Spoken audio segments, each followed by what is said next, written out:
Bonjour et bienvenue à ce webinaire d'information sur le document complémentaire handicap rare et maladies rares.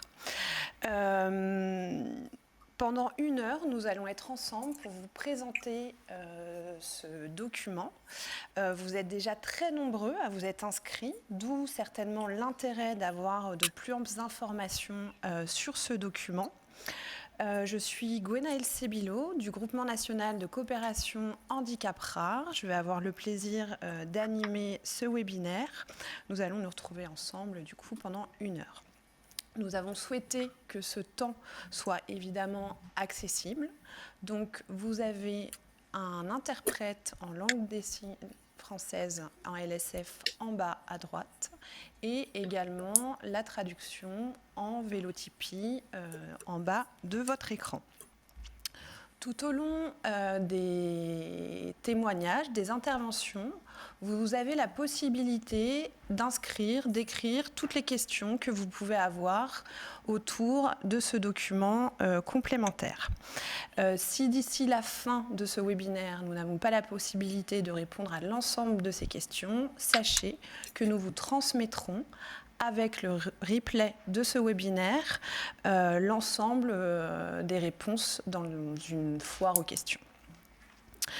Pour la première intervention, nous avons le plaisir du coup d'accueillir Corinne Lombard, qui est chargée d'appui à l'organisation de l'offre à la Caisse nationale de solidarité pour l'autonomie. Corinne, merci d'être là, de représenter la CNSA.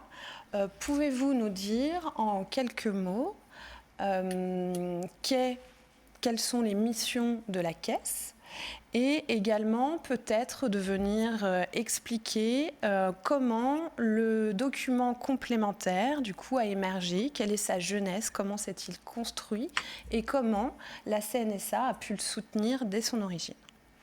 Bonjour, donc Corinne Lombard, donc je travaille à la Caisse nationale de solidarité pour l'autonomie, la caisse qui gère la 5e branche de la sécurité sociale, la branche autonomie, donc depuis 2021. Et donc cette caisse, elle finance les politiques relatives aux personnes âgées et aux personnes handicapées. Alors, le document que nous vous présentons aujourd'hui est le fruit d'un long travail collaboratif. Il a été mené sous l'égide des filières de santé maladies rares, du Groupement national de coopération handicap rare, avec la contribution active des équipes relais handicap rare, des centres nationaux de ressources handicap rares, mais aussi des MDPH et des associations de patients et d'usagers.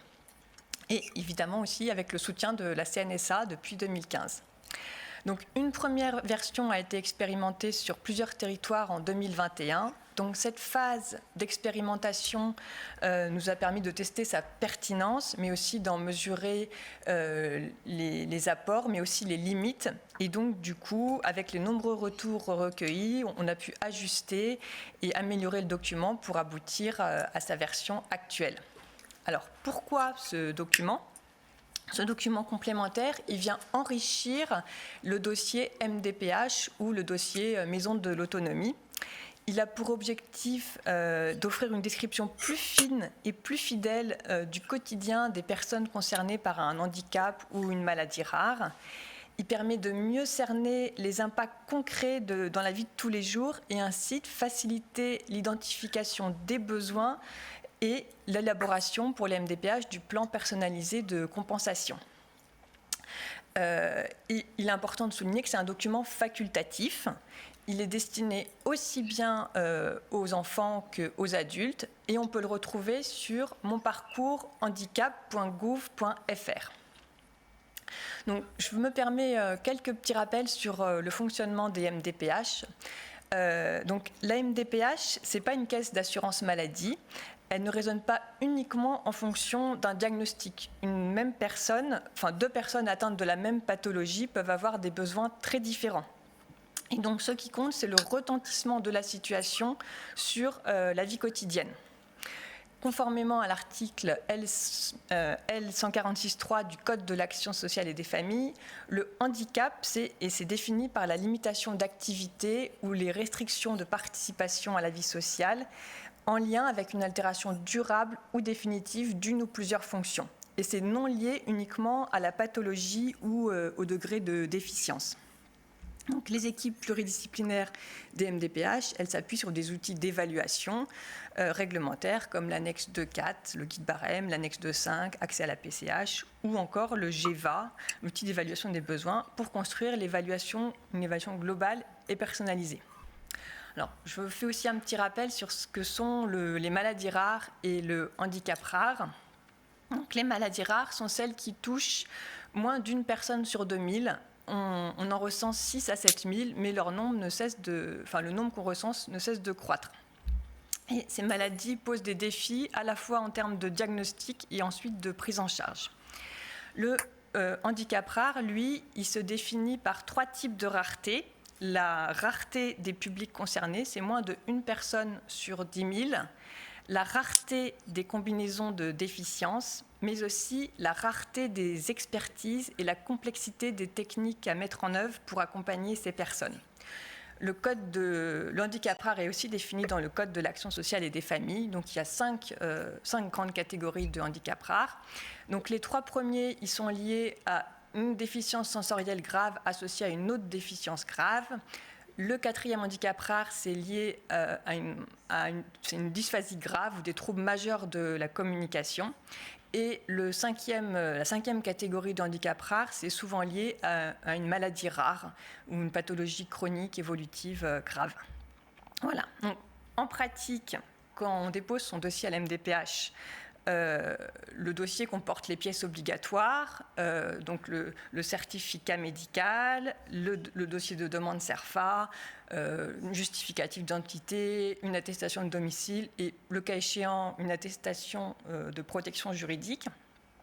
Et donc, en complément, on peut joindre le document complémentaire maladie rare, handicap rare. C'est pas obligatoire, mais il peut être joint au dossier pour éclairer plus finement l'analyse des besoins spécifiques de la personne. Il vise à mieux faire comprendre la complexité du handicap dans le quotidien et aussi à donner la parole à la personne, aux aidants et aux professionnels qui accompagnent la personne. Alors, sur le terrain, l'usage de ce document reste encore marginal. Déjà parce qu'en fait, il n'y a pas beaucoup de cas de handicap rare, donc les MDPH, elles le trouvent peu souvent dans leur dossier. Mais en tout cas, les MDPH qui l'utilisent, elles confirment que ça permet une transmission plus complète des informations sur les difficultés rencontrées, une meilleure prise en compte des aidants aussi, une prise en compte du caractère évolutif des situations et c'est une souplesse et une facilité d'utilisation de ce document. Donc il est encore peu utilisé, mais il nous appartient collectivement de mieux le faire connaître, cet outil, de le promouvoir et aussi de bien accompagner son usage. Donc, car bien utilisé, il peut réellement enrichir la compréhension des situations complexes et contribuer à des réponses plus justes et plus adaptées. Donc, en conclusion, ce document complémentaire s'inscrit dans une démarche plus large, celle d'une évaluation personnalisée, attentive à la réalité vécue par chaque personne en situation de handicap. C'est un pas de plus vers une meilleure équité, une meilleure reconnaissance et une meilleure réponse aux besoins spécifiques des personnes concernées par les maladies ou le handicap rare. Voilà. Je vous remercie pour votre écoute. Merci beaucoup, Madame Lombard, pour cette présentation exhaustive et évidemment d'avoir pu rappeler l'importance d'utiliser ce document pour du coup mieux faire comprendre les conséquences d'une maladie ou d'un handicap rare et de faciliter ensuite potentiellement l'accès aux aides, que ce soit pour les aidants et les personnes en situation de handicap. Comme vous l'avez évoqué, aussi, nous sommes ici dans des situations de maladies dites rares ou de handicap rares. Donc effectivement, les MDPH n'ont pas forcément l'habitude de voir énormément de documents de ce type arriver chez elles. Néanmoins, c'est bien un document qui est logoté, soutenu par la Caisse et par le Groupement national de coopération handicap rare et aussi les filières de santé maladies rares. Et c'est vrai que le webinaire de ce jour a vraiment aussi comme ambition de pouvoir mieux faire connaître, diffuser l'information pour que demain, les personnes aient plus accès à leurs droits. Donc là, nous allons commencer avec les deuxièmes interventions, avec Isabelle Momy pour la filière de santé maladies rares, Brain Team. Alors, évidemment, là, sur le deuxième témoignage que je vais faire avec Isabelle Momy, que je viens de présenter, c'est évidemment de rentrer dans le vif du sujet sur la présentation de ce document. Peut-être dans un premier temps, rappeler les objectifs, qui est bien d'améliorer la compréhension de l'impact et des incapacités causées par une maladie ou un handicap rare sur la vie quotidienne.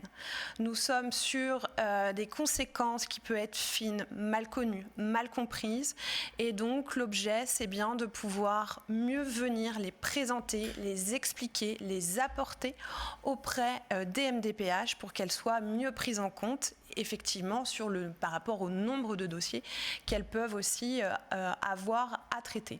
Le deuxième objectif pour nous, c'était bien évidemment de permettre aux proches aidants d'exprimer le niveau d'aide qu'ils apportent et de mieux définir les besoins de la personne concernée. Et enfin, de permettre aux MDPH et MDA de maisons de l'autonomie, de mieux appréhender la situation pour proposer les réponses les plus ajustées et en rapport avec la demande des personnes qui déposent leur dossier. Donc, il y a bien eu une expérimentation en 2021, Madame Lombard l'a rappelé. Cette expérimentation a permis à peu près d'avoir des retours de 250 personnes et nous a permis de croiser les différents regards du point de vue autant des professionnels, des aidants que des MDPH. Cette expérimentation nous a permis deux choses. De pouvoir ajuster dans une seconde version ce document complémentaire en prenant en compte les divers axes d'amélioration recueillis du coup durant l'enquête, notamment le fait de proposer un espace qui serait plus dédié aux nouveau-nés, aux jeunes enfants, ou encore de mieux mettre en valeur ce qu'on appelle des handicaps invisibles ou des conséquences qui sont, on va dire, moins tangibles. Ensuite, la deuxième étape, vu que cette expérimentation est venue conforter l'utilité pour les personnes de mieux se faire comprendre, de déployer enfin ce document complémentaire sur tout le territoire. Ce document, on l'a dit, on le redit, il est facultatif. C'est-à-dire que vous n'êtes pas obligé, même si vous avez ou si vous annoncez une maladie rare ou une situation de handicap rare dans le dossier de la MDPH, vous n'êtes pas obligé de le remplir. À l'inverse aussi, une MDPH ne peut pas vous demander de le remplir si vous ne souhaitez pas le faire. Donc c'est vraiment un aiguillage pour transmettre plus d'informations à la MDPH, comme je l'ai déjà dit plusieurs fois. Ces informations, donc, elles complètent l'ensemble des données. Et ce document, il concerne également les adultes et les enfants. Il n'y a pas de distinction au niveau de la population, donc tout au long, vous pouvez l'utiliser. En revanche, qui peut remplir ce document ?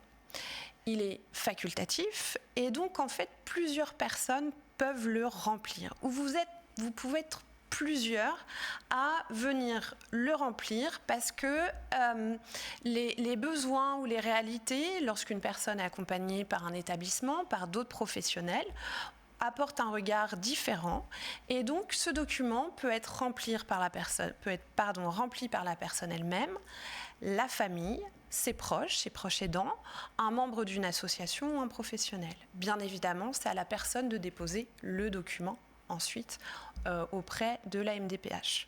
C'est un document plus largement qui permet, et on va le voir avec l'ensemble des témoignages, de venir mieux expliquer, repérer les réalités du quotidien. Alors, je vais prendre la relève pour vous expliquer un petit peu le déploiement du document final. Donc, ce document, il est présenté avec une première feuille, un premier volet de présentation du document, Puis après, vous avez 3 pages qui vont vous permettre de décrire les activités quotidiennes et les difficultés qu'on peut rencontrer avec une maladie rare ou un handicap rare. Là, de toute façon, je vais un petit peu plus rentrer dans le détail après. Vous avez aussi dans le dossier une page sur lesquelles on vous demande un petit peu d'exposer toutes les aides qui sont déjà mises en place.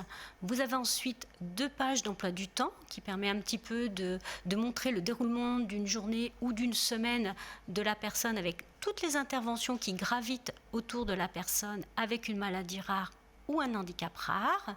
Puis, vous avez aussi une page sur laquelle vous avez du texte libre, sur lequel on peut inscrire tous les éléments, les informations concernant des éléments imprévisibles, évolutifs ou même invisibles de la maladie rare ou du handicap rare.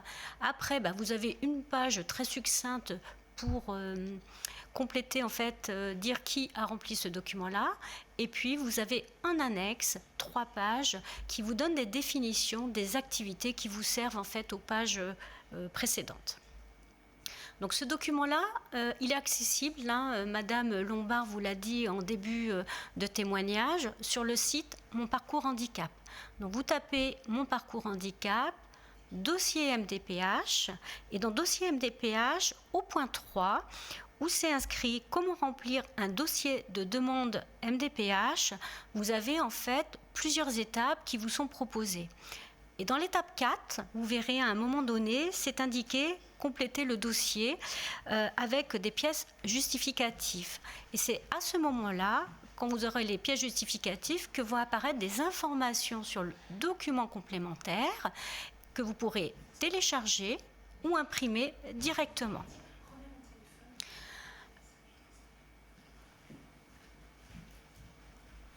Donc, le document, il est constitué de plusieurs parties. La partie la plus importante, ce sont les pages qui vont vous aider à décrire les activités quotidiennes et les difficultés que vous pouvez rencontrer avec une maladie rare ou un handicap rare. Donc, plusieurs activités vous sont proposées: la mobilité, l'entretien personnel, la communication, les tâches ménagères, la relation avec les autres et le monde extérieur, l'apprentissage et l'application des connaissances, la scolarité et la formation et le travail. Bien évidemment, vous n'êtes pas du tout obligé de remplir toutes les activités, il faut que ça ait du sens. Et si on veut prendre par exemple l'exemple des enfants, vous n'allez bien évidemment pas remplir l'activité concernant le travail puisqu'ils n'en sont pas encore là. Donc ce document-là, ce qui est intéressant de voir, c'est qu'il est constitué en fait pour vous faciliter le remplissage. Ce sont des cases à noter et à cocher. Donc ce sont des cases qui vont de A à E.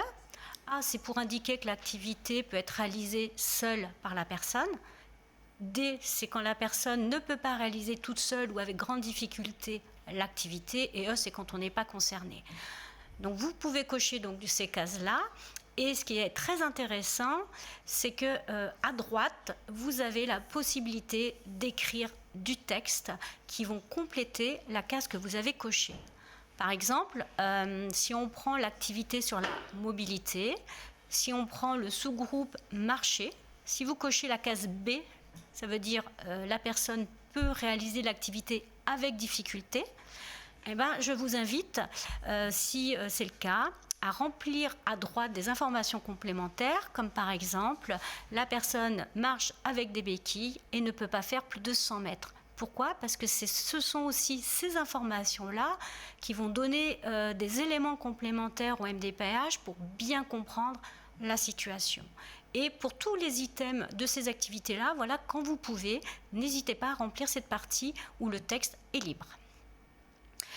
Si dans les activités ou s'il y a des éléments que vous n'avez pas pu mettre parce que ce sont toujours des cases à cocher, donc des fois on ne se sent pas toujours à l'aise dans des cases à cocher, on ne rentre pas dedans, ça c'est normal, en plus on est sur le champ du handicap rare et de la maladie rare, n'hésitez pas à ce moment-là à utiliser le tableau qui est en fin de page après ce tableau des activités où vous avez une case où vous pouvez rajouter les éléments qui peuvent aggraver la situation.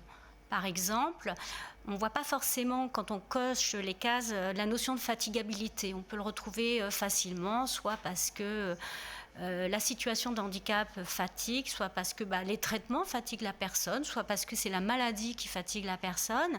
Toujours est-il que ces éléments de fatigabilité, ils sont importants à montrer au MDPH parce que c'est aussi ça qui fait qu'on rencontre des difficultés dans la vie quotidienne.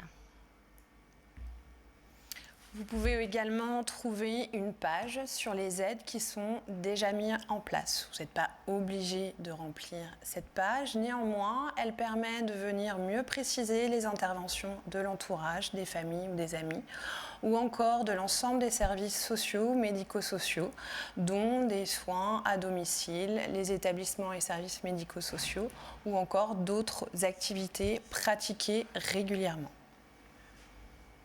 Vous pouvez également, c'est une page qui permet à la MDPH de visualiser la réalité d'un emploi du temps pour mettre en avant les aides et interventions à domicile d'une personne. Cet emploi du temps peut permettre de venir préciser pour chaque jour de la semaine et par moment de la journée pour des temps de soins, de prise en charge, d'aide humaine, notamment les temps nécessaires de déplacement, de transport, les différentes aides qui peuvent être nécessaires. Il permet aussi, cet emploi du temps, de venir mieux préciser les types d'activités, d'intervenants et également le temps passé. Alors pour conclure, vous voyez ce document-là, comme il y a toujours, on rentre dans le champ du handicap rare, de la maladie rare, on ne rentre jamais dans toutes les cases, je vous l'ai déjà dit. Donc il y a la possibilité aussi de remplir du texte, soit sur les éléments évolutifs, invisibles ou imprévisibles du handicap rare ou de la maladie rare, et bien évidemment de mettre ça en lien avec l'impact que ça a sur la vie quotidienne de la personne. Donc vous avez 3 cases sur lesquelles vous pouvez rajouter tout ce qui vous semble vraiment nécessaire et important à donner et à transmettre au MDPH pour qu'il puisse vraiment bien comprendre la situation dans laquelle la personne est et toutes les difficultés qui peuvent être générées parce qu'on ne voit pas forcément tout. Vous avez donc, on vous l'a expliqué tout à l'heure, une page très rapide pour savoir qui a rempli le dossier. Ça, c'est au cas où on peut vous solliciter. Et aussi, pour vous aider à décrire les activités, vous avez, pour remplir le dossier, toute une page de définition qui vont vous aider à comprendre un petit peu les items qui ont été énumérés.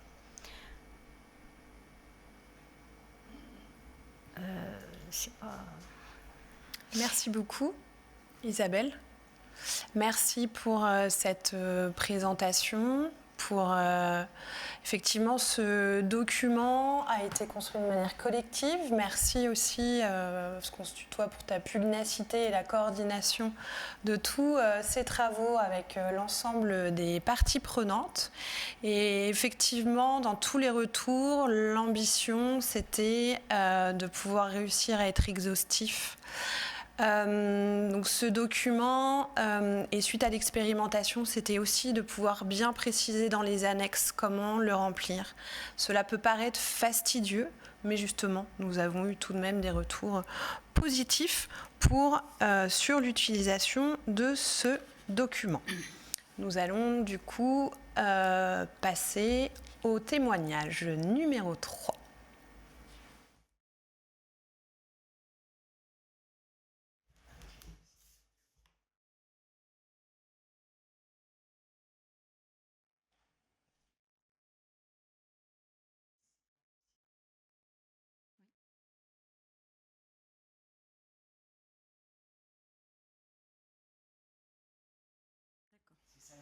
Ok. Alors, bonjour Patricia, donc vous êtes Patricia Provost, référente de parcours à l'équipe relais handicap rare de Nouvelle-Aquitaine et plus particulièrement sur le site de Poitiers. Patricia, est-ce que vous pouvez vous présenter brièvement et également peut-être nous dire plus particulièrement, vous en tant que professionnelle et dans votre rôle de référente de parcours, comment vous vous êtes saisie de l'utilisation de ce document complémentaire et concrètement, qu'est-ce qu'il apporte, quel effet a-t-il eu sur l'accompagnement ? Oui, bonjour. Donc tout d'abord, je suis Patricia Provost, référente parcours à l'équipe Relais Handicap Rare Nouvelle-Aquitaine, effectivement sur le site de Poitiers-Biard. Donc dans le cadre de mes missions au sein de l'ERHR, moi je vais vous parler de mon expérience très concrète concernant le formulaire complémentaire de transmission d'informations à la MDPH. Je vais vous expliquer un petit peu avec qui je l'utilise, quand et de quelle manière je le propose, quelle est la plus-value pour les personnes en situation de handicap. Et je vous dirai un mot sur la transmission de ce document aux différents partenaires de proximité. Donc, afin d'illustrer un petit peu mon intervention, j'ai repris plusieurs exemples de ma pratique. Voilà. Donc c'est un document que j'ai déjà utilisé à plusieurs reprises, essentiellement auprès de personnes porteuses de maladies neurodégénératives, mais aussi avec une personne en situation de surdicécité. Mais n'empêche que si on en voit un intérêt, il peut vraiment être utilisé auprès de personnes avec d'autres maladies rares ou handicaps rares. L'outil permet vraiment, en pratique, d'apporter des précisions à la réalisation des activités. Ce qui me paraît important, c'est vraiment de décrire avec précision les difficultés de la personne qu'elle rencontre dans son quotidien. Par exemple, concernant une question sur la mobilité, se déplacer dans le logement, donc on note avec difficulté, mais dans les observations, on peut mettre par exemple chute régulièrement, se cogne souvent, ce qui engendre des hématomes. Un autre exemple concernant la question sur l'orientation du temps, l'orientation dans le temps, pardon. Par exemple, désorientation de le temps et de l'espace, on le note. Puis après, on peut mettre « Monsieur n'a plus de repères. Il ne prend plus son traitement. Il met son couvert du soir à 16 heures. » C'est vraiment des petits détails, mais qui apportent vraiment, vraiment un éclairage auprès de la MDPH. Moi, je ne le propose pas en systématique dans mes accompagnements, mais parfois, suite à une évaluation à domicile, je peux m'apercevoir que la personne n'a pas apporté tous ces petits détails-là et elle n'a pas donné suffisamment d'informations sur sa situation de handicap. Et ce document peut vraiment alors ajouter au dossier c'est vraiment un appui à la demande. Je peux le proposer également lorsque les personnes ont eu un refus auprès de la MDPH suite à une demande d'aide ou de compensation. Je peux aussi le transmettre en amont d'une évaluation MDPH, ce qui permet aussi à la personne de se préparer à l'entretien. Il peut m'arriver de l'utiliser 2 fois pour la même personne suite à l'évolution de la maladie qui met en évidence d'autres besoins de compensation, d'aide. Cela permet vraiment de faciliter les échanges avec la MDPH et en amenant vraiment des éléments très concrets, ce qui facilite, moi je trouve, l'instruction des dossiers très souvent. Justement, sur la facilitation de l'instruction, pour les retours que vous avez eus, que les personnes ont pu avoir de la part des MDPH, en termes de droits, est-ce que ça a pu être pris en compte, ces conséquences, oui. Et donc du coup, elles ont pu obtenir oui. une compensation adéquate à leurs besoins ? Oui, tout à fait.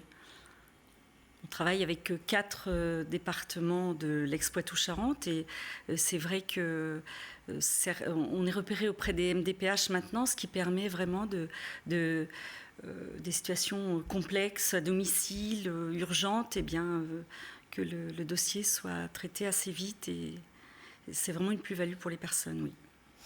Merci beaucoup Patricia pour ce témoignage précieux. Justement, vous avez pu rappeler l'importance de venir souvent bien préciser finement les informations qui peuvent être utilisées dans le cadre d'une réévaluation. Donc, il ne faut pas hésiter à le réutiliser. Peut permettre également de se préparer à un entretien et toujours de mieux préciser les difficultés de la personne. Pour le 4e témoignage, nous allons accueillir du coup Laurine Kobli, assistante sociale de la filière Brain Team à la Pitié-Salpêtrière, plus particulièrement au service de consultation de génétique. Bonjour, merci. Donc effectivement, je suis assistante sociale en consultation génétique à l'hôpital Pitié-Salpêtrière. Notre service accompagne des personnes atteintes de maladies neurologiques héréditaires rares, comme les ataxies cérébelleuses, paraplésie spastique et d'autres pathologies apparentées, ou encore la maladie de Tinton. Étant assistante sociale en génétique, j'ai pour mission de contribuer à la prise en charge médico-sociale des patients en les informant de leurs droits liés à la santé ou à l'handicap, les accompagner dans les démarches administratives et les orienter en fonction des besoins spécifiques. J'interviens à tout moment dans le parcours de soins du patient, à la demande soit du patient, soit de son entourage, du service médical ou alors des partenaires extérieurs. Au quotidien, je suis très souvent amenée à les aider à constituer ce dossier MDPH. Cela peut être pour des demandes simples telles que la reconnaissance qualité de travailleur handicapé, ou alors pour des demandes beaucoup plus complexes comme la prestation de compensation du handicap aide humaine ou aide technique, ou alors l'allocation adulte handicapé. Ce genre de prestations, ça nécessite une attention particulière dans le remplissage du dossier MDPH, donc vraiment d'être très pointueux sur ce qu'on va mettre et d'écrire pour le patient. Depuis la mise en place de ce document complémentaire, j'ai pu l'expérimenter à quelques reprises pour des personnes qui souhaitaient faire notamment des demandes de PCH aide humaine. Du coup, je vais donc vous expliquer comment et pourquoi j'utilise pour les aider. En effet, selon la pathologie et les besoins, il est parfois compliqué de bien expliquer leurs difficultés. Par exemple, pour un patient atteint de maladies neurodégénératives, qui présente une apathie. Donc l'apathie, c'est une difficulté à initier une activité et un besoin d'être incité, stimulé par d'autres personnes pour accomplir ces tâches. La famille souhaitait du coup mettre en place une PCH aide humaine. Et il s'agit en fait de bien expliquer en détail que cette personne est en capacité physique de réaliser certaines actions, mais mentalement, elle n'est plus du tout en capacité de le faire en fait. Donc la personne doit être stimulée, être incitée à, par exemple, se chauffer la nourriture, couper sa viande, etc. Deuxième exemple, notamment, on a les personnes atteintes avec des mouvements involontaires. Ces mouvements peuvent parfois se majorer selon les contextes. Si par exemple ils sont stressés, s'ils sont fatigués ou alors très énervés, des choses qu'ils étaient en capacité de faire en temps normal, malgré les mouvements involontaires, dans ces contextes de stress, ça peut se majorer et du coup plus du tout être en capacité de pouvoir mener ces actions au bien. Je n'utilise pas systématiquement ce document complémentaire. Cela va dépendre de l'autonomie du patient et bien sûr de ce qu'il souhaite demander à la MDPH. Auparavant, je rédigeais des rapports sociaux afin de mieux expliquer les difficultés rencontrées par le patient tout au long de son quotidien. Malheureusement, cela peut être chronophage et il peut aussi arriver quelques oublis si je ne relate pas toutes les difficultés. Alors, c'est vrai qu'au premier abord, ce document il a l'air long. Mais au fur et à mesure, on se rend compte quand même qu'il est quand même très pertinent et bien détaillé et qui permet sans doute à la MDPH de mieux comprendre le quotidien des personnes. Par exemple, dans ce document, vous pouvez décrire une semaine type. Ça existait déjà dans le dossier MDPH classique, mais que pour les enfants. Alors que là, dans ce document, on l'a également pour les adultes. Ça permet en fait de comprendre, de se rendre compte de la multitude des rendez-vous médicaux et ou paramédicaux que le patient peut avoir, ou alors se rendre compte de l'absence de prise en charge adaptée ou l'absence de liens sociaux, par exemple. Enfin, ce document peut permettre à la personne de mieux exprimer ses difficultés, ses besoins à la MDPH, mais aussi se rendre compte de ces difficultés parfois minimisées par un déni ou par peur du regard de l'autre. Le fait de pouvoir poser sur table des difficultés rencontrées par le patient permet à nous professionnels d'informer et orienter au mieux le patient et que la personne puisse également pouvoir solliciter les droits auxquels il peut prétendre.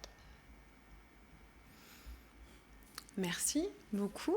Est-ce que quel retour vous avez pu avoir dans l'utilisation de la part vous des MDPH? Et peut-être pour revenir aussi sur une question, est-ce qu'il vous semble envisageable peut-être de mieux diffuser l'information, peut-être avec des flyers, une affiche, quelque chose comme ça, puisque c'est vrai qu'on présentait le document complémentaire sur le site internet. Mais selon vous, est-ce qu'il pourrait être complété justement par de l'information peut-être papier? Alors effectivement, il peut être complété par une information papier, notamment par les professionnels ou alors par la MDPH, effectivement. Ça permettrait de savoir que ce document existe et qu'il peut être utilisable, notamment pour des demandes assez complexes. Alors effectivement, pour une simple demande de RQTH, il n'y a pas forcément nécessité d'expliquer en détail les difficultés, mais pour des demandes comme une aide technique ou une aide humaine, effectivement, là, c'est nécessaire de vraiment expliquer les choses. Disons que pour le moment, je n'ai pas eu de retour de la MDPH. Par contre, j'ai eu des retours des patients qui, effectivement, ont pu se rendre compte de leurs difficultés, qui minimisaient. Pour eux, effectivement, se dire qu'ils peuvent se chauffer à manger et manger, c'était très simple. Alors qu'en fait, ils avaient quand même des difficultés pour couper leur viande, pour boire dans un verre, ce genre de choses. Donc, pour le moment, j'ai eu que des retours des patients. Merci beaucoup pour ce témoignage et votre intervention. Nous allons passer à la 5e personne.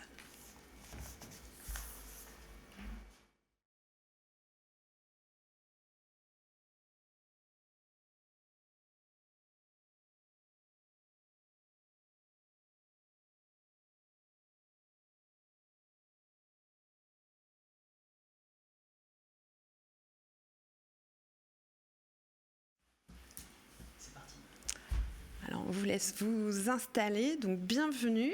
Vous êtes Madame Djamila Kalin, mère d'un garçon, d'un enfant avec une maladie rare qui s'appelle Riwan.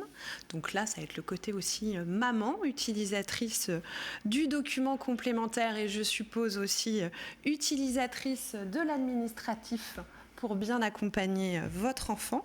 Donc pouvez-vous, par votre témoignage, nous éclairer aussi sur vous, l'utilisation que vous avez pu en faire, comment vous l'avez trouvé, comment il a pu vous aider, ou peut-être aussi nous partager des témoignages d'autres parents que vous connaissez et avec qui vous communiquez sur ces questions d'accès au droit. Oui. Alors, comme beaucoup de parents aidants, nous avons des dossiers à remplir et c'est vrai que nos parcours sont tellement complexes. En tout cas, nos enfants ont des parcours complexes. Riwan a une maladie rare qui résulte quand même par 14 pathologies chroniques rares, voilà, avec d'autres conséquences importantes. Et il ne rentrait dans aucune case, quasi. Ou soit il rentre dans des cases, mais c'était jamais vraiment adapté. Alors comment je l'ai connu? Tout d'abord par les réseaux sociaux. C'est quelque chose, voilà, des groupes WhatsApp de parents et d'associations, parce qu'on s'échange des trucs et astuces. Et c'est vrai que j'en ai entendu parler dans un premier temps par ce biais-là. Puis, j'en ai entendu parler par la filière de santé handi rare lors d'une réunion d'information. Et cela, ça m'a interpellée et je me suis dit, d'habitude, je remplis moi-même mes dossiers. C'est toujours très fastidieux et lourd. Et là, je trouvais que c'était très intéressant de trouver un document qui pouvait nous permettre de compléter toutes les cases qu'il n'y avait pas sur le dossier initial, de pouvoir être au plus juste des besoins de Riwan. Par exemple, Riwan a différentes pathologies où il rentre un peu dans une case, mais il n'a pas complètement ça, mais il a quand même ça. Et à des degrés divers, c'était pas simple pour moi de pouvoir remplir. Donc ce que je faisais depuis plusieurs années, c'était un courrier à part. Donc c'est pour ça, quand j'ai vu ce document, j'étais assez contente. Voilà, je notais un petit peu son quotidien pour qu'il comprenne vraiment bien les besoins de Riwan. Puis, quand j'ai commencé à le remplir, je me suis rendu compte qu'il était assez simple, finalement, par rapport à tout ce que j'avais vécu, quand même, parce qu'il ne faut pas oublier que nous avons voilà, une grosse charge administrative, nous les aidants, et parfois nous n'avons pas forcément le soutien parce qu'on ne le trouve pas, ou en tout cas parce que pour plein de raisons c'est pas simple. Voilà. quand vous me parlez de ce dossier, je l'ai utilisé 2 fois déjà. La première fois, la MDPH n'a pas trop compris, c'était au tout début. Donc j'ai beaucoup insisté pour qu'il puisse surtout s'appuyer sur le certificat médical et ce document-là, parce que je trouvais que c'était intéressant. Enfin, je trouve que ce document est un document plus que complémentaire. Il nous permet déjà, nous aussi, en tant que parents, de faire un point sur ce que nos enfants font, ne font pas, et de manière la plus précise, je trouve. Ça, c'est vraiment qu'une expérience de maman, et en tout cas, les parents qui m'en ont parlé, c'est vrai que c'est fastidieux, parce que c'est 9 pages à ajouter sur un dossier initial. Néanmoins, il y a 3 autres pages qui permettent d'expliquer. Et ce que je fais souvent, c'est que pour le deuxième notamment, je les remplis. J'ai quand même voulu avoir un avis extérieur d'autres parents, d'autres professionnels.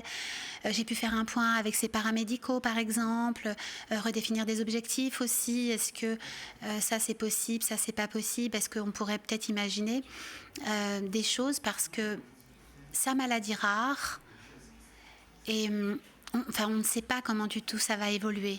Donc ça peut être bien parfois, ça peut être moins bien d'autres fois. D'où l'importance de pouvoir le refaire aussi dans les moments où c'est un peu compliqué.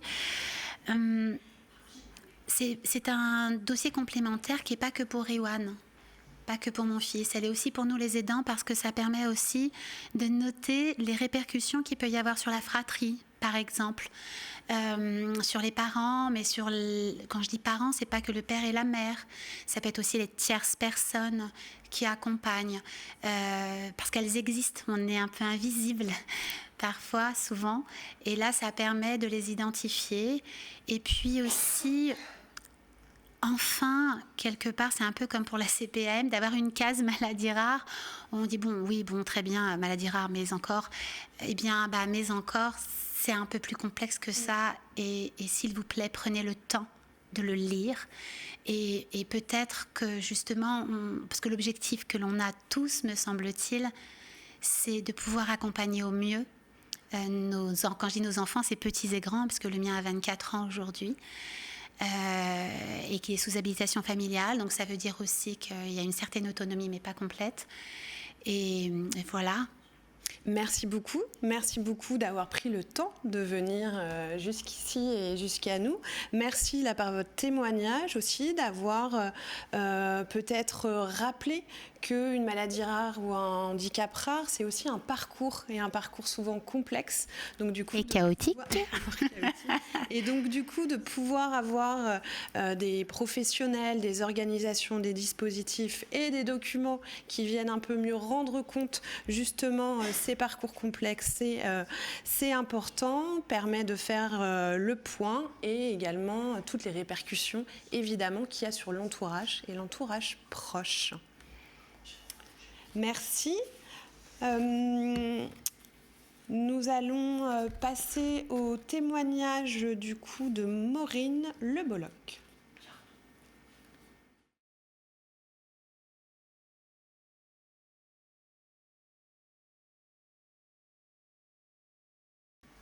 Alors bonjour Maureen Le Bolloc. Donc vous êtes une jeune femme sourde aveugle, et vous avez aussi utilisé le document complémentaire, et vous avez accepté d'intervenir et de témoigner aujourd'hui, et je vous en remercie. Vous êtes accompagnée de Hugues Alonneau, qui est un professionnel dans un centre national de ressources handicap rare qui s'appelle le CRESAM à Poitiers, et qui accompagne plus particulièrement les personnes sourdes aveugles. Donc aujourd'hui, pouvez-vous nous dire en quoi ce document complémentaire vous a-t-il permis d'accéder à plus de droits qu'auparavant, et de mieux faire comprendre les conséquences de votre handicap complexe sur votre vie quotidienne?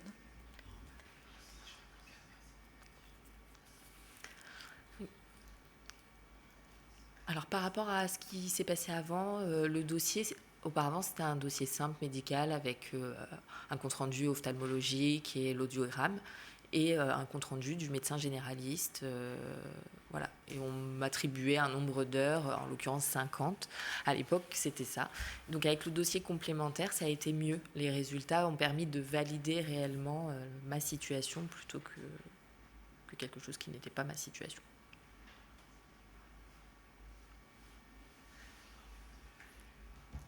Je continue ? Oui. Donc je me présente, je m'appelle Maureen, je suis originaire de Bretagne. Donc depuis, je me suis installée à Paris depuis 10 ans. Donc je suis sourde et j'ai le syndrome de Usher qui est une maladie génétique. Et depuis le 1er janvier 2023, on a reçu une information de la MDPH qui déclarait qu'ils avaient créé une PCH sur 10 cécités. Donc, à la création de cette PCH, j'étais pas encore au courant du dossier complémentaire, mais j'ai rempli mon dossier MDPH. J'ai attendu très, très, très longtemps. J'ai attendu 13 mois avant de recevoir une réponse. Et lorsque j'ai reçu la réponse, pour que vous sachiez comment ça fonctionne, la PCH fonctionne en nombre d'heures et suivant 3 catégories, ça peut être 30, 50 ou 80. Et on m'a attribué 50 heures. Ça disait que j'avais une surdité moyenne et qu'en termes de degrés visuels, j'étais entre 30 et 50. Et ça ne correspondait pas du tout à ma situation. Donc en fin de compte, parce que je suis sourde profonde et qu'en termes de degrés, sur un champ de 5 à 80 degrés, j'ai des taches à peu près partout de mon champ visuel où je ne vois pas. Donc j'ai dû refaire le dossier, enfin j'ai dû repartir à zéro, faire une réclamation auprès de la MDPH. Et à ce moment-là, le CRESAM m'a aidée en me disant de remplir et en m'aidant à remplir le dossier complémentaire. Et donc c'est vrai que c'était très bien le fonctionnement avec le questionnaire un peu sous forme de QCM de A à E. Et donc ça permettait aussi de donner des exemples, parce que par exemple quand je vais dans un magasin, suivant le jour ou l'éclairage, s'il y a un très gros éclairage ou un éclairage plus tamisé, suivant les magasins, ça peut être très différent. Et donc ça peut être peu adapté. Et il y a une heure maintenant, une fois par semaine, adaptée aux personnes ayant un trouble du spectre autistique, et pour le coup, qui n'est pas du tout adapté à ma situation. Et donc suivant les magasins et suivant les jours, ça dépend des jours. Et donc sur ces situations-là, je préfère avoir un accompagnant, parce que si jamais je dois le faire toute seule, en fait, ça m'épuise. Et donc, je préfère passer par Internet. Donc, ça veut dire qu'il faut que je reste à la maison, mais qu'il faut que je le fasse par l'écran. Et donc, par exemple, ce qu'il faut savoir, c'est que pour avoir accès à l'écran, je dois avoir une paire de lunettes adaptée. J'ai 6 paires de lunettes différentes. Et donc, de la même façon, je dois passer par la livraison. Mais est-ce que la livraison, c'est plus adapté ? Parce que dans ces cas-là, il faut que le livreur, il m'envoie un message. Il faut que ma sonnette elle soit équipée de flash, mais des fois les flashs je les vois pas. Un autre exemple que j'ai pu expliquer, par exemple, j'adore la poterie, c'est ma passion. Et quand je veux aller, par exemple sur la période pré-Covid, j'avais vraiment l'habitude d'aller à un endroit qui est dans un village de Bretagne. Et c'est une rue qui est assez dangereuse finalement, c'est loin de l'arrêt de bus. Donc en fin de compte, à ce moment-là, j'ai aussi besoin d'avoir un accompagnant avec moi. Une autre situation, ça peut être la nuit, ou quand il commence à faire nuit. Par exemple, l'hiver, il commence à faire nuit à 5 heures. Moi, si j'ai envie de voir des amis ou ma famille, je suis bloquée. Parce que il n'y a pas forcément de bus direct. Donc si je dois changer, je peux prendre le bus. Mais de la location jusqu'au bus, ou suivant l'heure, l'éclairage n'est pas adapté. Passer minuit, c'est plus possible. Enfin, l'éclairage public, des fois, n'est pas automatique par rapport à l'environnement. Il est automatique par rapport à des heures. Et dans ces cas-là, il faut que je prenne un taxi pour pouvoir me déplacer. Un autre exemple que j'ai pu expliquer, c'est j'adore voyager. Et ça permet de l'ouverture d'esprit. Il y a des choses que je peux faire seule, mais il y a d'autres choses où je ne peux pas. Et où à ce moment-là, j'ai aussi besoin d'un accompagnateur.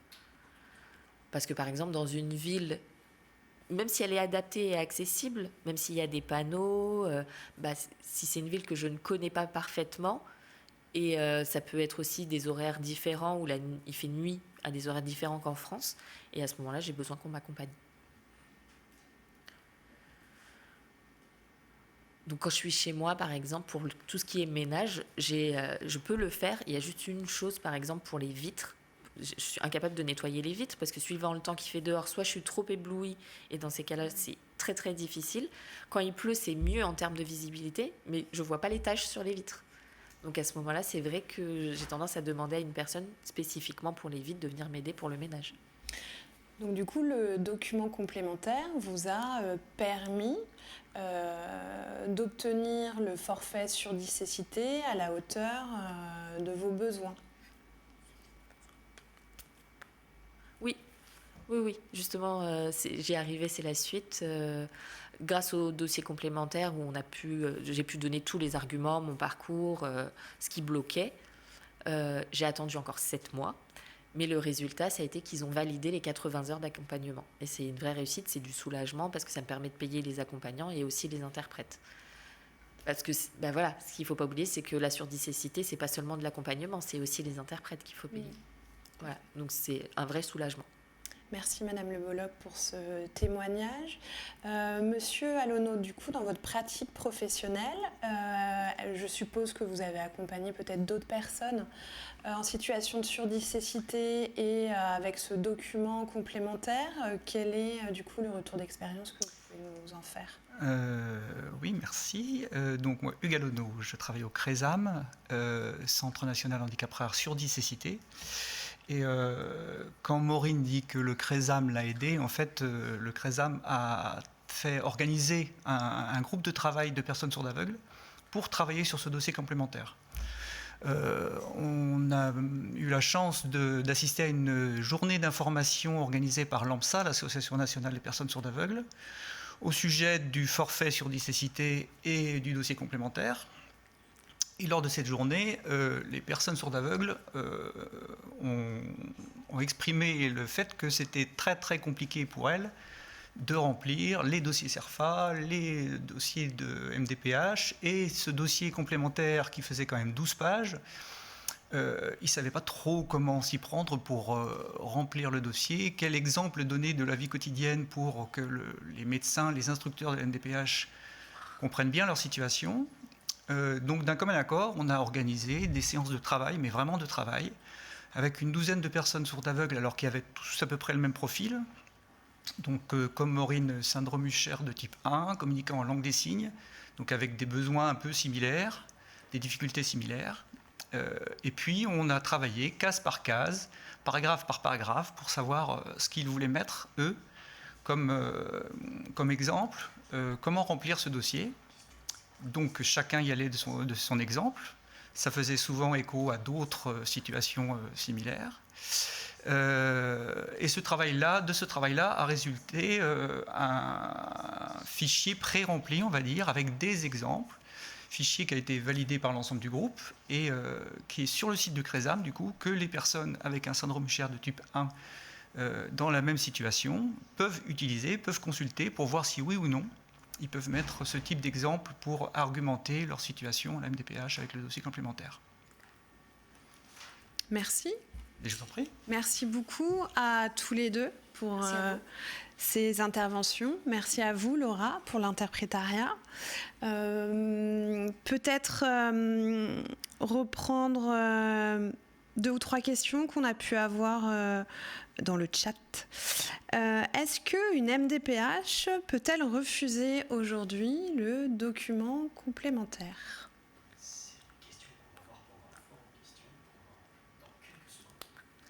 Et on va la voir dans le cadre de la foire aux questions qui va arriver dans quelques secondes.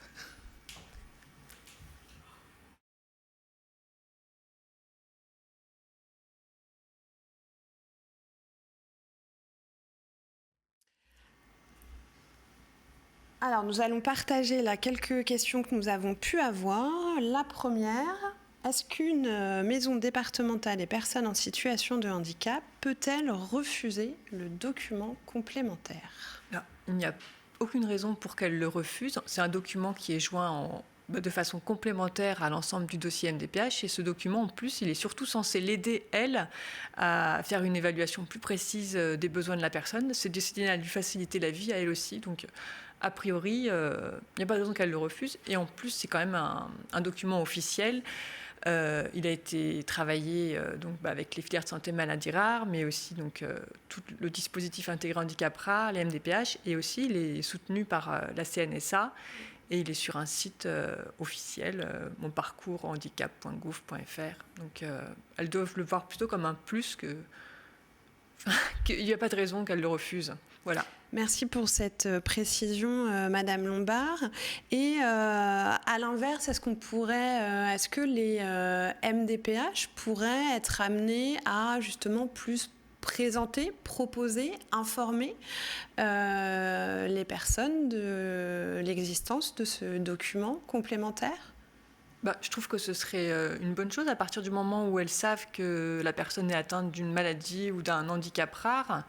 C'est vrai qu'elles pourraient transmettre ce document aux personnes pour leur dire que ça leur faciliterait les choses s'ils pouvaient être remplis par elles, quitte à leur imprimer si jamais c'est pas possible pour les personnes ou les familles, parce que il faut aller sur Internet, etc. C'est pas facile pour forcément tout le monde. Isabelle, est-ce que avec les différents retours de terrain que vous avez pu avoir, est-ce qu'on sait aujourd'hui si le document complémentaire a permis de mieux évaluer de manière générale les dossiers ? Alors, on n'a pas de retour des MDPH qui peuvent nous garantir que c'était mieux évalué. En tout cas, pour nous, au niveau de la filière de santé Brain Team, on l'utilise souvent, notamment pour des demandes de PCH. Pour toutes les demandes où on a utilisé ce dossier complémentaire, on a eu en fait un retour positif de la MDPH sur la demande qui avait été faite. Donc en tout cas, ça n'a pas nui finalement. Ça a vraiment été quelque chose, je pense, de très constructif parce qu'effectivement, il a permis de pointer des choses qu'on ne pouvait pas écrire dans le dossier classique. Tout à fait. Côté réseau handicap rare, pareil, nous n'avons pas eu de retour, en tout cas négatif, qui précisait que des personnes avaient eu un retour en arrière sur leurs droits suite au dépôt de ce dossier. Plutôt justement une meilleure compréhension et un meilleur accès. Est-ce que il y a la question suivante également, est-ce qu'il y a un moment finalement est-ce qu'il y a un moment plus judicieux qu'un autre à déposer ce dossier complémentaire? Oui, je pense, en tout cas, ça dépend des maladies rares, ça dépend du handicap rare. Je pense que le dossier unique, des fois, il suffit simplement, qu'il n'y a pas nécessité toujours de remplir le document complémentaire. Tout dépend, en fait, de ce qu'on demande aussi. Je pense que, par exemple, sur des demandes de reconnaissance du statut de travailleur handicapé, les éléments parfois qu'on transmet avec le simple dossier suffisent. Et puis par contre, pour d'autres demandes, notamment sur la PCH, la prestation compensatrice du handicap, où là, effectivement, il y a des enjeux financiers pour les personnes. Et parce qu'on est vraiment là sur les difficultés que rencontrent les personnes au quotidien, là, je trouve que ce dossier-là, il a vraiment toute sa place, parce qu'il y a des choses, d'ailleurs, invisibles, imprévisibles, puis parfois évolutifs, qu'on ne va pas pouvoir mettre sur le dossier classique et qui vont pouvoir tout à fait être précisés dans le dossier complémentaire. Donc voilà, nous, au niveau de la filière, le conseil qu'on fait, c'est pas automatiser l'utilisation du document complémentaire, mais plutôt en fonction de la demande, voir si c'est pertinent ou pas. Pour une première demande aussi, c'est quand même des fois mieux. Parce que c'est la première fois que la MDPH va avoir connaissance du dossier, peut-être de la maladie rare, parce que quand c'est rare, des fois les MDPH, c'est la première fois qu'ils vont avoir connaissance de cette situation-là. Quand c'est un renouvellement, en fonction aussi de la nature du renouvellement, voilà, il faut juger si c'est pertinent ou pas de re-remplir une seconde fois le document complémentaire s'il n'y a pas plus d'informations que la dernière fois. Merci pour vos retours, pour vos réponses. Nous allons préparer une foire aux questions avec l'ensemble des réponses qui sera associée à la transmission de ce webinaire d'information en replay, certainement diffusé en septembre prochain. Je tenais à remercier l'ensemble des intervenants et des intervenantes qui se sont mobilisés et rendus disponibles aujourd'hui pour venir partager leur expérience et promouvoir ce document qui, comme on l'a vu, permet de mieux préciser, expliquer les conséquences du RAR sur la vie des personnes en situation de handicap. Ce document aussi, comme vous l'avez entendu, il permet réellement, c'est vraiment une construction collective. Et donc, on vous incite également à le remplir d'une manière collective quand vous pouvez ou quand vous le sentez, puisque les regards croisés permettent toujours de mieux préciser les conséquences du handicap ou de la maladie rare. Nous espérons que ce webinaire aussi sera de plus en plus diffusé pour faire connaître ce travail collectif. Ensuite, je souhaitais évidemment remercier l'ensemble des filières de santé maladie rare qui ont contribué du coup à la création de ce document complémentaire, des filières en coopération sur ce sujet-là, type Brain Team, Handirare, Respifil, etc., etc.